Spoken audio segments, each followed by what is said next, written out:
Mans klients palielināja savu pārdošanas noslēgšanas procentu par 3 reizēm.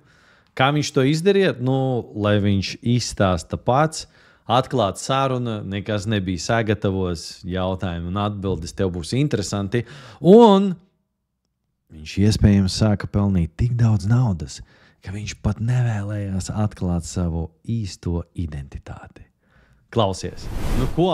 Respektīvi, ko es gribu izdarīt? Uzdot tev pāris jautājumus par mūsu cooperationu. Respektīvi, mēs ar tevi darbojāmies 3 mēnešus. Trenējāmies, un tad, jā, objektīvi kaut kādas vienkārši tā easy chill izstāstīt kaut kādas savas lietas, kam mēs gājām cauri un kā tas viss gāja. Tad pirmais jautājums par.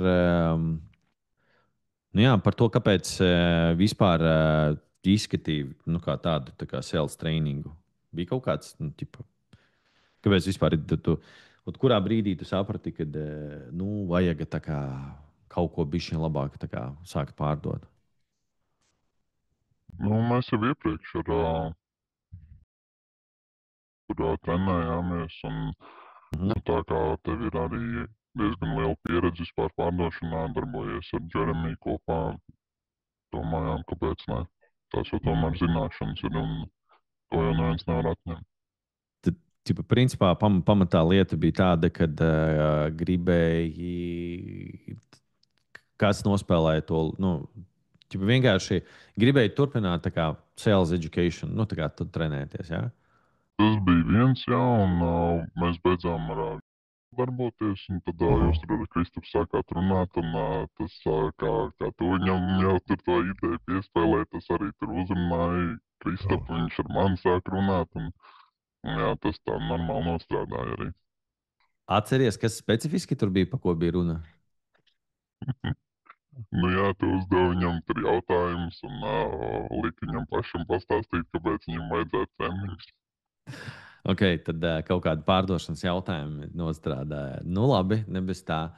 Ok, un tad pirms mēs sākām, es tur par tiem cipariem arī sagatavojies. Kas bija varbūt tie cipari, kas bija tās metrikas, kuras tu pats atsekoji, ko tu taisīji pirms mēs sākām treniņus? Pirms jau mēs arī sakojām līdzi, vadījām rezultātus, cik ir tikšanās bijušas, cik ir novadītas, ieplānotas un visam šitam. Kas tev bija svarīgākie, cipari? Galvenais pārdotais, cik ir naudu ienest un pārdošanas procents, kas bija zemāks iepriekš. Kādi bija reālie cipari? Mēs tagad runājam par to, ka tu biji vasaras sezonā, kas bija jūnijas, jūlijas, augusts, kas bija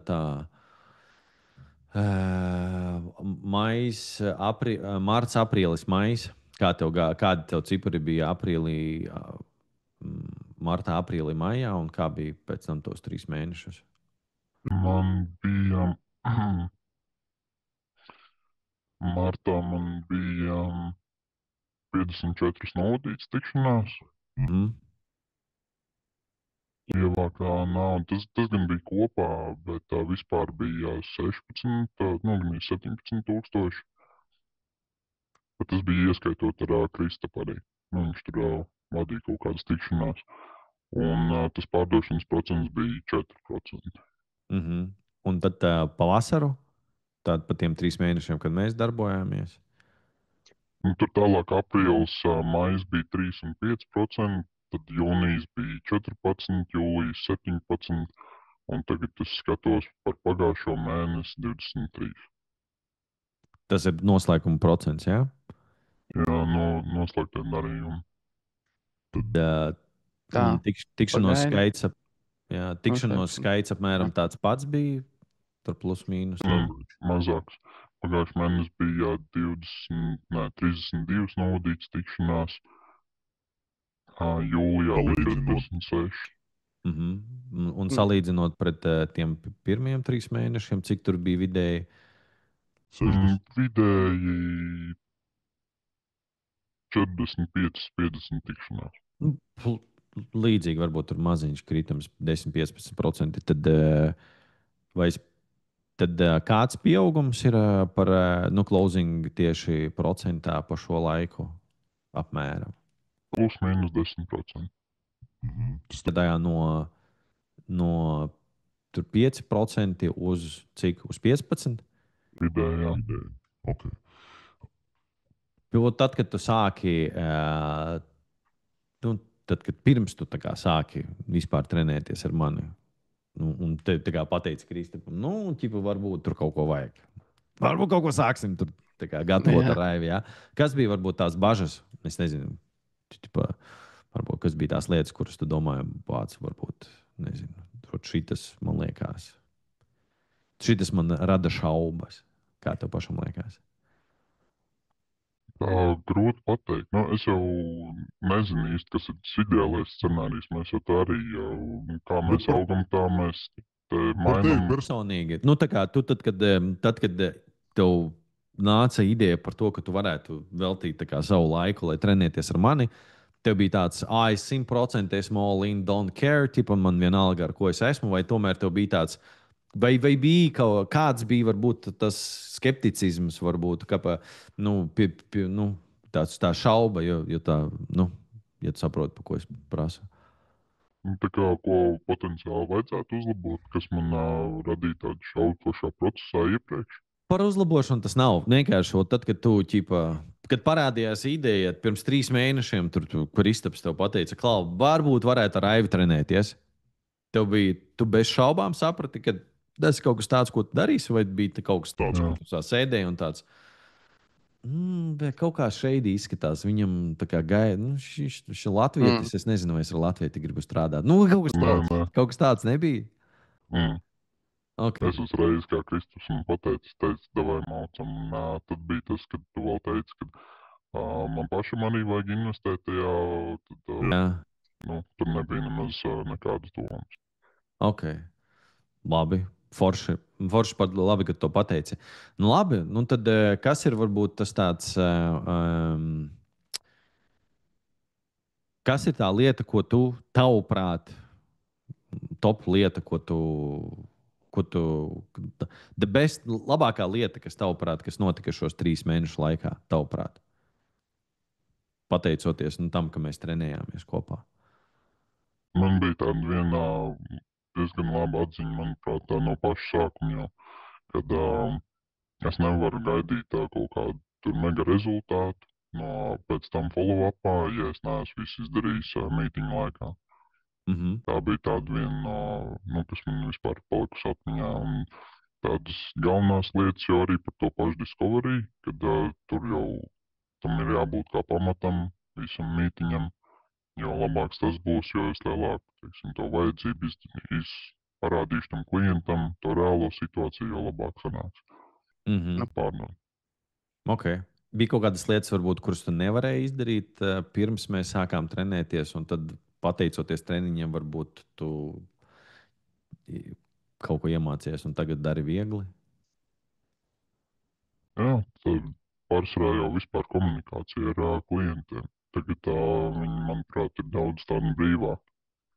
Es arī, kad citreiz uzzvanu augstajā zonā, man nav problēma tur arī ieiet vairāk kaut kādos ciparos, tad, kā mēs iepriekš runājām. Tā kā atrast klientu objektīvo situāciju. Palīdzēt viņam pašam saprast viņa objektīvo situāciju. Viņš iespējams katru dienu to trackingu netaisa pats sev. Jā. Labi. Kam tu, noslēdzošie pāris jautājumi, kam tu noteikti neieteiktu nākt uz šīm treniņa apmācībām? Kas ir tā cilvēku grupa, kuru tu domā pilnīgi pointless būtu? Vai arī kādām īpašībām jābūt šim cilvēkam? Vai tu redzi, kas ir tā grupa ar cilvēkiem, kuriem tas nebūtu jādara?